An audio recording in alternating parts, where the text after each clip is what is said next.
Sé lo que se siente cuando te cuestionas tu valía, cuando sientes que no eres suficiente o cuando llevas el peso de la inseguridad en el corazón. Te encuentras cuestionando cada decisión, pensando cada palabra y sintiendo la necesidad de probarte a ti mismo ante el mundo. Créeme, yo he pasado por eso. Pero déjame compartir algo contigo. Hay una salida, una manera de liberarse de esa duda constante y finalmente entrar en una vida de paz, claridad y confianza. No se trata de perseguir la perfección o de buscar la aprobación de los demás. Se trata de ir hacia adentro, encontrar estabilidad en tu propia mente y anclarte en algo mucho más profundo que las opiniones pasajeras del mundo. Hoy quiero compartir contigo algunas verdades eternas, principios que me ayudaron a mí y a innumerables personas a cultivar un sentido del yo firme e inquebrantable. No son solo ideas, son prácticas. Prácticas basadas en las enseñanzas budistas que te guiarán para descubrir una confianza que viene de dentro. Te contaré la historia de un joven monje que conocí una vez durante una visita a un monasterio. Tenía una presencia tranquila, una fuerza sosegada que irradiaba paz. Sentí curiosidad y le pregunté, ¿cómo es que siempre pareces tan seguro de ti mismo, tan indiferente a lo que ocurre a tu alrededor? Sonrió y dijo algo que me llegó al alma. Yo solía ser como tú, siempre preguntándome si era lo bastante bueno, siempre preocupado por lo que pensaran los demás. Pero un día mi profesor me dijo, estás persiguiendo sombras. Cuanto más corres tras ellas, más se te escapan. Deja de correr. Quédate quieto. Mira lo que es real. Aquel monje no se volvió tranquilo y confiado de la noche a la mañana. Le llevó tiempo, esfuerzo y la voluntad de mirar hacia adentro. Pero al seguir el camino que le mostró su maestro, aprendió a dejar de perseguir la validación y empezó a vivir con propósito y claridad.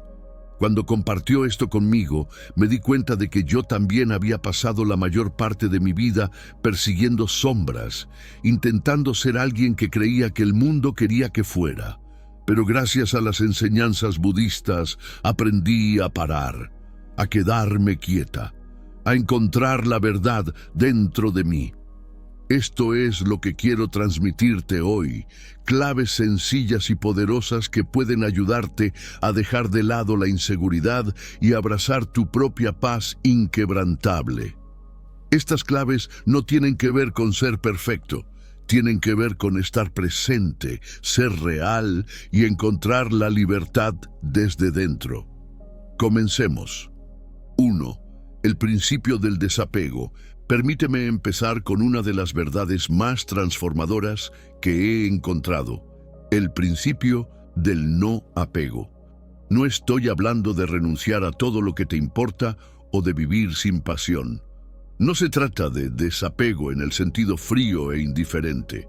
El desapego consiste en liberarse de las garras malsanas del aferramiento a las personas, a los resultados, a las cosas que, en el fondo, uno sabe que no puede controlar. Durante mucho tiempo luché con esto. Pensaba que aferrarme con fuerza a lo que quería, ya fuera la aprobación de alguien, un objetivo determinado o incluso una sensación de seguridad, era la única forma de conseguirlo. Pero esto es lo que realmente ocurría. Cuanto más me aferraba, más ansiosa me volvía. Cuanto más temía perder algo, más sufría. El budismo enseña que el aferramiento es la raíz del sufrimiento. Forma parte de la segunda noble verdad, que explica que nuestro apego a los deseos y expectativas es lo que nos atrapa en ciclos de insatisfacción. Y puedo decirte por experiencia personal que cuanto más apegas tu valía a cosas externas a ti, más frágil se vuelve tu confianza. Un día, una profesora me dio un sencillo ejercicio que lo cambió todo. Me dijo, piensa en algo que deseas profundamente, un trabajo, una relación, reconocimiento. Ahora pregúntate, ¿qué pasará si no lo consigo? Al principio me resistí a la pregunta porque me asustaba, pero luego la medité. Pensé en el rechazo, la decepción, la incertidumbre, y entonces me di cuenta de algo poderoso. Incluso sin esas cosas, yo seguiría aquí, seguiría siendo suficiente. El desapego no significa no preocuparse, significa preocuparse sin miedo. Es la capacidad de amar plenamente, trabajar con pasión y perseguir tus sueños sin sentirte aplastado si las cosas no salen como quieres. Porque la verdad es que, por mucho que lo intentes, no puedes controlarlo todo, pero sí puedes controlar cómo respondes. Cuando empecé a practicar el desapego, noté algo increíble. Mis relaciones se volvieron más ligeras porque no las sofocaba con mi necesidad de validación. Mis objetivos se volvieron más claros porque no los perseguía por desesperación, sino por un auténtico deseo de crecer. Dejé de sentirme tan agobiada por el miedo a perder lo que realmente no controlaba. Una práctica que me ayudó muchísimo fue la meditación de atención plena. Me sentaba en quietud y observaba mis pensamientos, sobre todo los relacionados con mis apegos. En lugar de apartarlos o aferrarme a ellos, simplemente me fijaba en ellos y los dejaba pasar, como las nubes que surcan el cielo. Esto me enseñó que los pensamientos y los sentimientos son temporales, no me definen. Otra herramienta que utilicé fue la gratitud. En lugar de centrarme en lo que temía perder, empecé a apreciar lo que ya tenía. Escribía 3 cosas por las que estaba agradecida cada mañana, y con el tiempo cambió mi mentalidad. Me centré menos en lo que me faltaba y me conecté más con la abundancia que ya había en mi vida. La belleza del desapego es que es liberador. Es como abrir un puño que no sabías que tenías cerrado. Es la libertad de vivir plenamente, amar profundamente y luchar con valentía sin estar atado por el miedo. Y créeme, una vez que experimentas esa libertad, no hay vuelta atrás.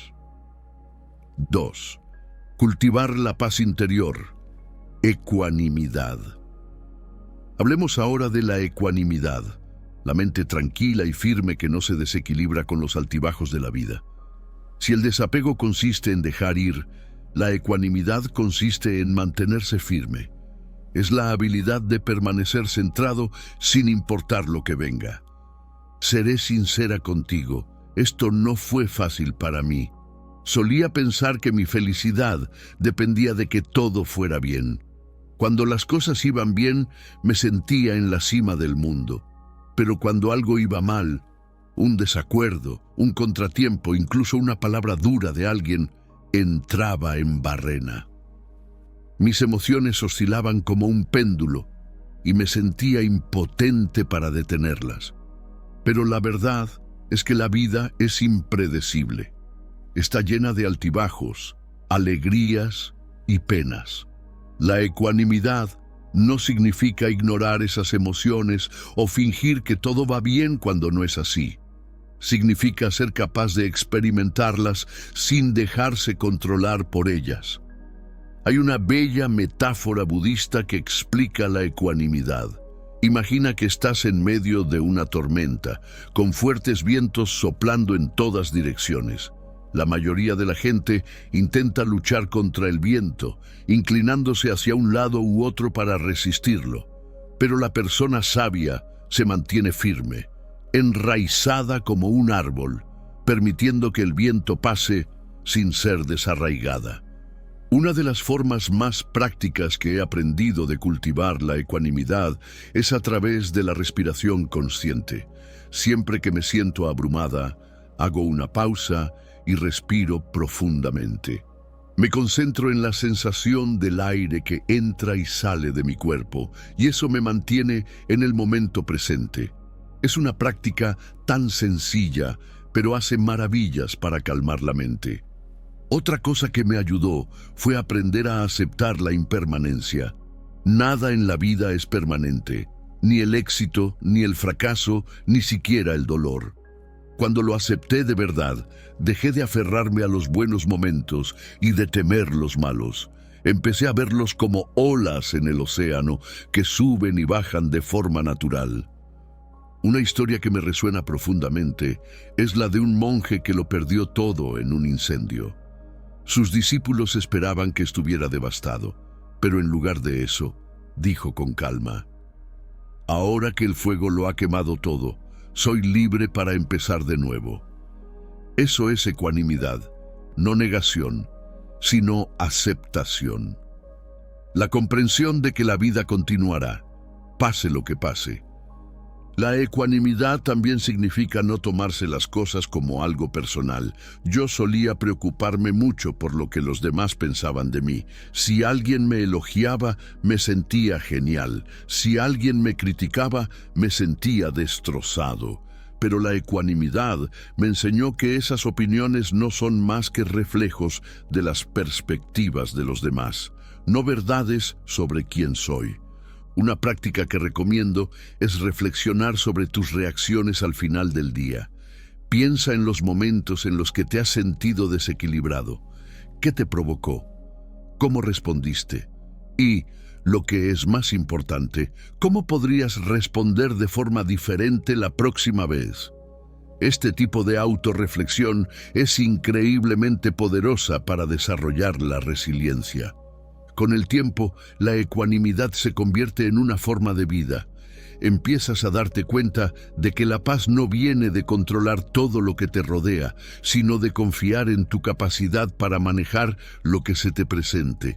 Cuando vives con ecuanimidad, dejas de sentirte como una hoja arrastrada por el viento. Te conviertes en el árbol, enraizado en la fuerza y la calma. Empiezas a ver los retos no como amenazas, sino como oportunidades para crecer. Y esa, amigo mío, es la clase de paz interior que nadie puede arrebatarte. 3. Consciencia de la muerte, Maranasati. Déjame preguntarte algo. ¿Cuándo fue la última vez que pensaste de verdad en el hecho de que un día ya no estarás aquí? Durante mucho tiempo evité pensar en la muerte. Me parecía pesado, aterrador, incluso innecesario.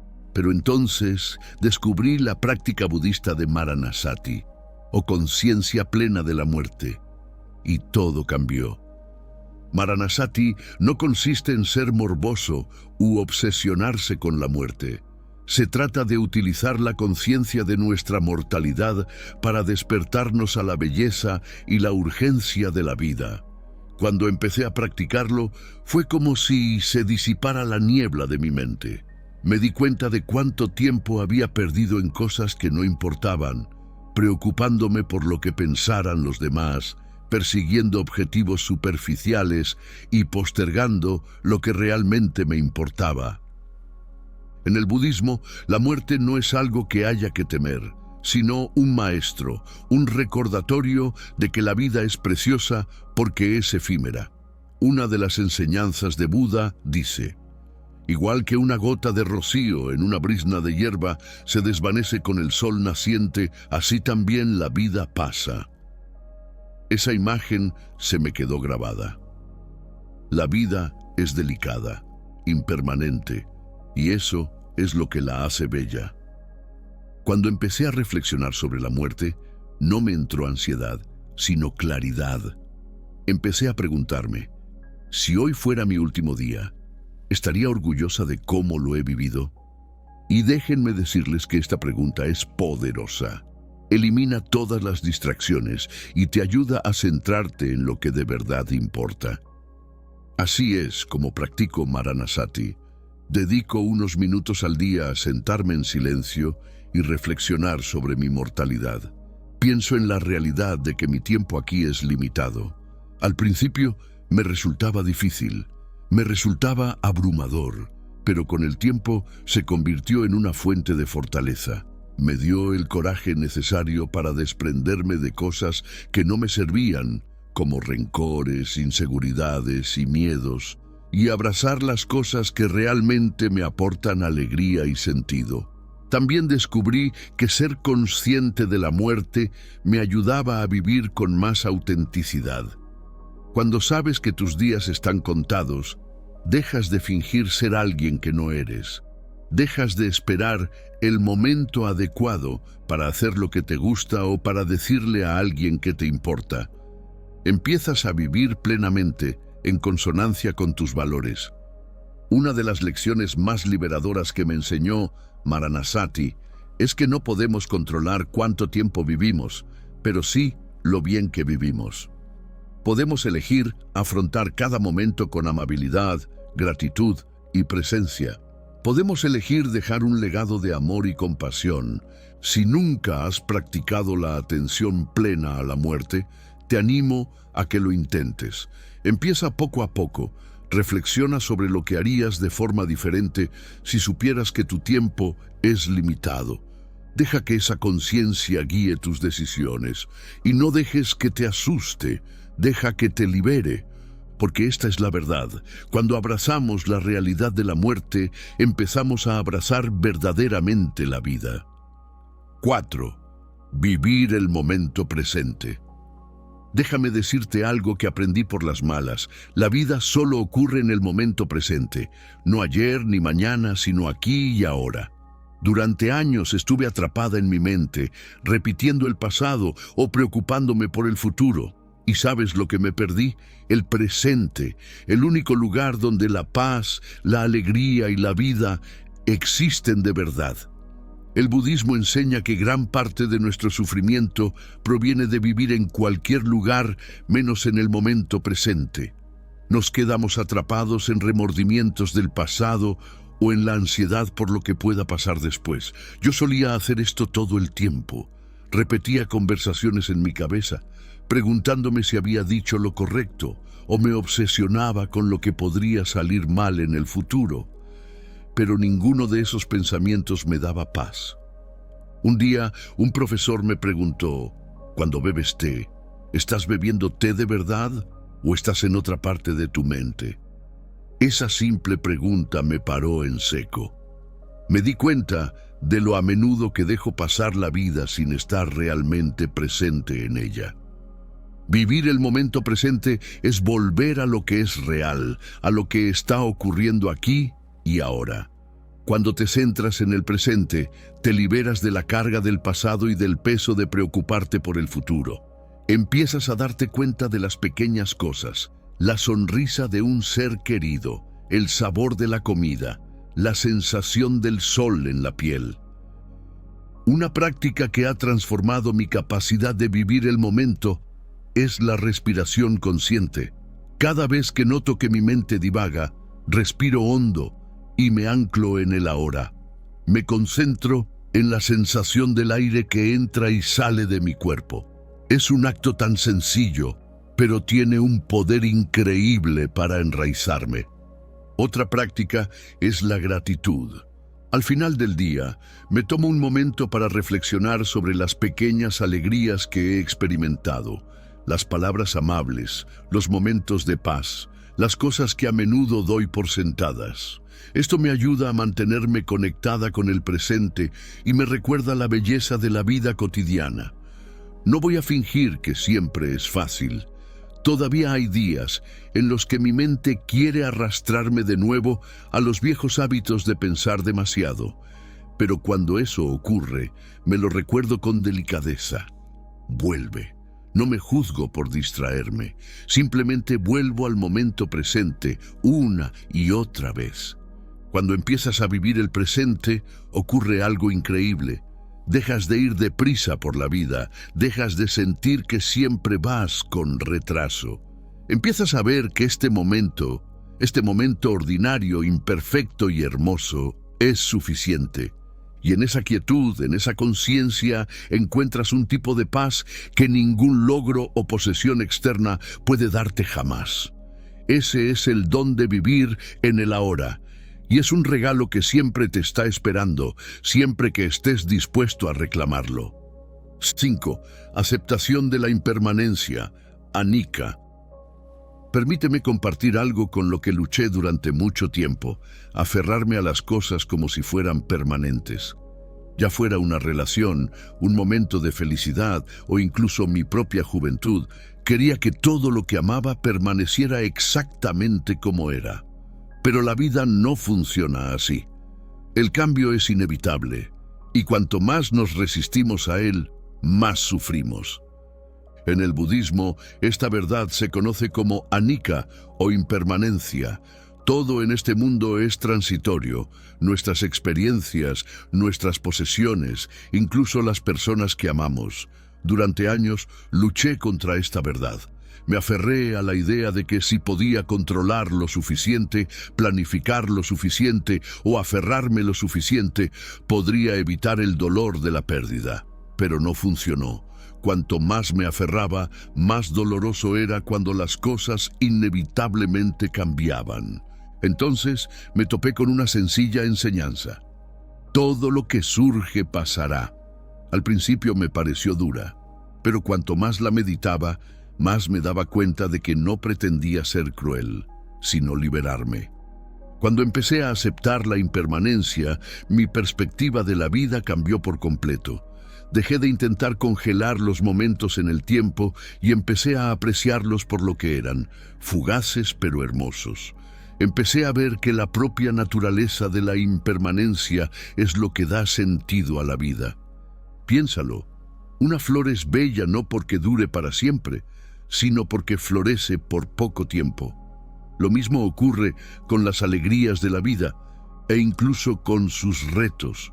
Cuando aceptas que nada dura, dejas de dar por sentados los buenos momentos y dejas de temer los malos. Una práctica que me ayudó a aceptar la impermanencia fue reflexionar sobre la naturaleza cambiante de todo lo que me rodeaba. Observaba cómo cambiaban las estaciones, cómo cambiaba mi cuerpo con el tiempo y cómo incluso mis emociones subían y bajaban como las olas. En lugar de resistirme a esos cambios, empecé a aceptarlos como algo natural e inevitable. Otro ejercicio poderoso fue aprender a dejar ir. Ya se tratara de un viejo rencor, de una expectativa o incluso de una posesión material, practiqué soltar lo que ya no me servía. Al principio era incómodo, pero con el tiempo se convirtió en algo liberador. Cuando aceptas la impermanencia, te das cuenta de que aferrarte a lo inmutable es una batalla perdida. En lugar de eso, aprendes a fluir con la vida, a saborear los momentos cuando llegan y a dejarlos ir cuando pasan. Esto no significa que te importe menos, sino que te importa más, porque entiendes lo valioso que es cada momento. La impermanencia no es algo que haya que temer. Es un recordatorio para vivir plenamente, amar con fiereza y abrazar la vida en toda su fugaz belleza. Y cuando lo hagas, encontrarás una paz que ningún tipo de control podría darte. 6. Vivir en armonía con el Dharma. Hablemos ahora del Dharma, uno de los conceptos más profundos del budismo. Dharma se traduce a menudo como la verdad o las cosas como son. Es la ley natural que rige el universo, los principios rectores que mantienen todo en equilibrio.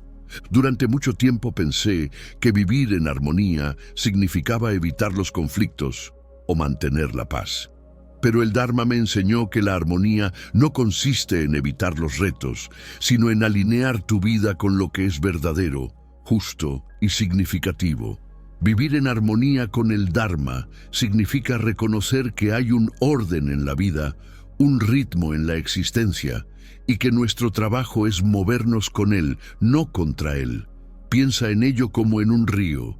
Puedes luchar contra la corriente, agotándote tratando de nadar río arriba, o puedes dejarte llevar y permitir que el río te lleve hacia adelante. Yo aprendí esta lección por las malas. Hubo momentos en mi vida en los que intenté forzar que las cosas sucedieran a mi manera, ignorando el flujo natural de los acontecimientos. Ya fuera persiguiendo un objetivo que no se alineaba con mis valores o aferrándome a una relación que ya no era saludable, seguía nadando contra la corriente. Y eso me dejaba frustrada, agotada e infeliz. No fue hasta que empecé a reflexionar sobre el Dharma cuando me di cuenta del poder de rendirse al flujo de la vida. Rendirse no significa darse por vencido, significa confiar en que cuando vives en consonancia con la verdad y la virtud, la vida se desarrollará como debe. Una de las formas más prácticas de vivir en armonía con el Dharma es reflexionar sobre tus acciones. ¿Están motivadas por la bondad, la sabiduría y la compasión? ¿O están impulsadas por la codicia, la ira o el miedo? Cuando actúas en consonancia con el Dharma, creas armonía no solo en tu interior, sino también con el mundo que te rodea. Otra forma de practicar esto es adoptando la sencillez. El Dharma nos enseña que cuanto más nos complicamos la vida con deseos y distracciones innecesarias, más nos alejamos de nuestro estado natural de paz. Al centrarnos en lo que realmente importa, conexión, propósito y crecimiento interior, volvemos a la esencia de lo que somos. Vivir en armonía con el Dharma no significa que la vida vaya a ser siempre fácil. Los retos seguirán llegando, pero cuando estás enraizado en la verdad, los afrontas con fuerza y claridad. Dejas de luchar contra la corriente y empiezas a fluir con ella. Y aquí viene lo mejor. Cuando te alineas con el Dharma, la vida te parece más ligera. Las decisiones se vuelven más claras. Dejas de cuestionarte porque sabes que vives de acuerdo con algo más grande que tus deseos o miedos pasajeros. El Dharma no es solo un concepto, es una forma de vida. Se trata de recorrer el camino de la verdad, aceptar el orden natural de las cosas y encontrar la paz sabiendo que estás exactamente donde tienes que estar. Cuando vives así, la inseguridad se desvanece y descubres una confianza profunda e inquebrantable, arraigada no en lo externo, sino en lo eterno. 7. El camino de la virtud. Sila. Profundicemos en una de las enseñanzas más fundamentales y transformadoras del budismo, Sila, o el camino de la virtud. La virtud no consiste solo en seguir reglas o hacer lo que la sociedad espera. Se trata de vivir alineado con tu yo más elevado, actuar con integridad y crear armonía en tu vida y en el mundo que te rodea. Durante muchos años, entendí mal lo que significaba vivir virtuosamente. Pensaba que se trataba de ser perfecto, no cometer nunca errores y anteponer a los demás a mí mismo a toda costa. Pero ese planteamiento me llevó al agotamiento, al resentimiento y a la falta de paz interior. Me di cuenta de que me estaba perdiendo la verdadera esencia de Sila. El budismo nos enseña que la virtud es la base de todo lo demás. Nuestra paz mental, nuestras relaciones y nuestro crecimiento espiritual. Sin virtud es como intentar construir una casa sobre un terreno inestable. Por mucho que te esfuerces, no se sostendrá. Buda nos dio 5 preceptos como guía para vivir virtuosamente. 1. Abstenerse de dañar a los seres vivos. Esto significa no solo evitar el daño físico, sino también cultivar la bondad y la compasión en nuestras palabras y acciones. 2. Abstenerse de tomar lo que no se da libremente. Se trata de respetar los límites, las posesiones y la confianza de los demás. 3. Abstenerse de la conducta sexual inapropiada. Se trata de tratar a los demás con respeto y honrar el carácter sagrado de nuestras conexiones. 4. Abstenerse de hablar en falso. La honestidad y la veracidad son piedras angulares de una vida virtuosa. 5. Abstenerse de intoxicarse. Esto no significa que tengas que abstenerte completamente de todo, sino que fomenta la atención y la claridad por encima de la imprudencia. Estos preceptos no son mandamientos, sino invitaciones a vivir con más atención y autenticidad. Cuando empecé a incorporar estos principios a mi vida diaria, noté cambios profundos. Mis interacciones con los demás cobraron más sentido y empecé a confiar en mí misma como nunca antes lo había hecho. Permítanme compartir una experiencia personal. Hubo una época en la que me costaba ser sincera, sobre todo cuando pensaba que la verdad podría molestar a alguien o ponerme en una situación incómoda. Decía pequeñas mentiras piadosas pensando que no importaban, pero con el tiempo, esas mentiras empezaron a pesarme. Me sentía desconectada de mí misma y me preocupaba constantemente que me descubrieran. Cuando me comprometí con el precepto de la veracidad, fue todo un reto. Tuve que enfrentarme a mis miedos al rechazo y a la incomodidad. Pero cuando practiqué la honestidad, ocurrió algo asombroso. Empecé a sentirme más ligera. Mis relaciones se hicieron más profundas porque se basaban en la confianza y sentí una integridad que no había conocido antes. Otro aspecto transformador de Sila es la práctica de la inofensividad. Esto no solo significa abstenerse de hacer daño físico, sino también a las palabras y los pensamientos. ¿Cuántas veces criticamos o juzgamos a los demás, aunque solo sea mentalmente? Yo solía hacerlo sin darme cuenta del daño que causaba, no solo a los demás, sino a mí misma. Esos juicios me mantenían en un estado de negatividad y separación. Cuando empecé a practicar la bondad y la compasión, no solo se beneficiaron los demás, sino yo también. Me di cuenta de que cuando elegía ver lo bueno en las personas, me sentía más en paz y conectada. Incluso en situaciones difíciles, elegir la bondad me daba fuerzas. Una de las lecciones más profundas que he aprendido es que la virtud no consiste en ser perfecto. Se trata de esforzarse por hacerlo lo mejor posible, aprender de los errores y alinear tus acciones con tus valores. A fin de cuentas, vivir con virtud es respetarse a uno mismo. Cuando actúas con integridad, construyes una base sólida para la paz interior y la confianza. Una práctica diaria que me ayudó a profundizar en mi conexión con la virtud fue la reflexión. Al final de cada día, me hacía unas sencillas preguntas. ¿He actuado hoy con amabilidad y honestidad? ¿Fueron mis acciones acordes con mis valores? ¿Cómo puedo hacerlo mejor mañana? No se trataba de castigarme por no haber estado a la altura, sino de aprender y crecer. Con el tiempo, esta práctica se convirtió en una fuente de fortaleza y claridad. Cuando caminas por la senda de la virtud, creas armonía no solo en tu interior, sino también en el mundo que te rodea. Dejas de cuestionarte porque sabes que tus actos se basan en lo que es correcto, y ese tipo de confianza es inquebrantable. 8. La práctica del autodominio, Samadhi. Pasemos ahora al Samadhi, la práctica del autodominio.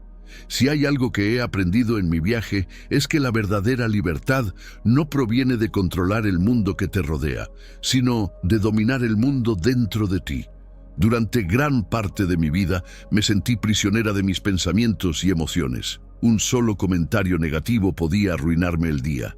Un deseo fugaz podía desviarme del camino. Reaccionaba constantemente a la vida en lugar de responder con intención.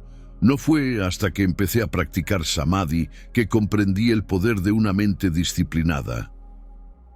Samadhi se traduce a menudo como concentración o absorción mental, pero es mucho más que eso. Es la capacidad de centrarte en ti mismo, de mantenerte firme ante las tormentas de la vida y de actuar con claridad y determinación. Buda describió la mente como un elefante salvaje. Si no se la controla, puede causar estragos, pero cuando se entrena, se convierte en un poderoso aliado. El autodominio es el proceso de domar esta mente salvaje. No se trata de suprimir tus pensamientos y emociones, sino de observarlos, comprenderlos y elegir cómo responder. La meditación es la piedra angular del Samadhi. Cuando empecé a meditar, me costaba quedarme quieto. Mi mente divagaba y me frustraba conmigo misma, pero entonces me di cuenta de algo importante. La meditación no consiste en detener los pensamientos, sino en observarlos sin dejarse atrapar por ellos. Cada vez que mi mente divagaba, volvía a centrarme suavemente en la respiración. Este simple acto de volver una y otra vez creaba una sensación de disciplina y calma. Con el tiempo, me di cuenta de que esta práctica se extendía más allá de la meditación. En mi vida diaria me volví menos reactiva, más paciente y más presente. Otro aspecto clave del autodominio es la moderación. Esto no significa negarte a ti mismo, sino ser consciente de tus impulsos y elegir lo que sirve a tu yo superior. Por ejemplo, hubo momentos en los que quise arremeter con ira o ceder a la dilación. Pero gracias al Samadhi, aprendí a hacer una pausa, reflexionar y tomar decisiones intencionadas. Una de las herramientas más poderosas para cultivar el autodominio es la observación consciente. Cada vez que me sentía abrumada por una emoción, daba un paso atrás y me preguntaba, ¿qué ha provocado este sentimiento? ¿Es útil o perjudicial? ¿Cómo quiero responder? Este sencillo proceso me daba espacio para actuar con intención en lugar de reaccionar impulsivamente. El autodominio no se consigue de la noche a la mañana. Es un compromiso diario de defenderte a ti mismo, incluso cuando es difícil. Se trata de construir la fuerza mental y emocional para afrontar los retos de la vida con gracia. Lo increíble del Samadhi es que transforma todos los aspectos de tu vida. Cuando dominas tu mente, ya no te dejas llevar por las circunstancias externas. Te vuelves firme, centrado e inquebrantable. Y esta es la parte más hermosa. El autodominio conduce a la verdadera libertad. Cuando ya no estás controlado por tus pensamientos, emociones o impulsos, puedes comprometerte plenamente con la vida. Puedes afrontar los retos sin miedo, perseguir tus objetivos con claridad y cultivar una sensación de paz que nadie te puede quitar. El Samadhi no es solo una práctica, es una forma de ser. Y cuando te comprometas a practicarlo, descubrirás una fuerza en tu interior que no sabías que era posible. Me encantaría conocer tu opinión. ¿Cuál es la lección del vídeo de hoy que más te ha llamado la atención? ¿O tienes alguna historia personal sobre cómo superar la inseguridad que te gustaría compartir? Deja tu opinión en los comentarios de abajo. Tu visión podría inspirar a alguien más en su camino. Si este vídeo te ha parecido valioso y quieres más sabiduría práctica de las enseñanzas budistas, no olvides suscribirte y pulsar la campana de notificación. Crezcamos juntos en este viaje hacia la paz interior y la confianza.